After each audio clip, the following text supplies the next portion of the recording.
Well, I'm here with James and Josh, and we are excited because we're working on this project here, and this is their YWAM base in Montana, and they had a fire recently, and they're going to tell us what happened and what we're doing here today.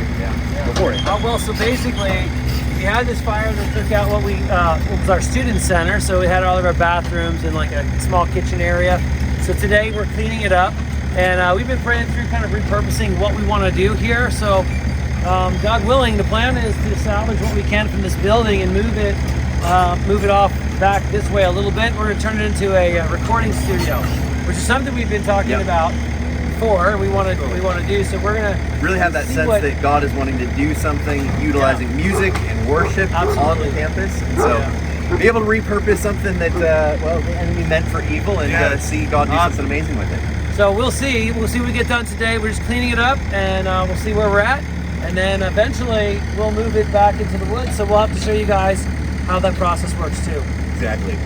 Thank you guys so much for joining and watching us today, and I think this little guy's going to be the biggest help today. You're going to be help? God bless you.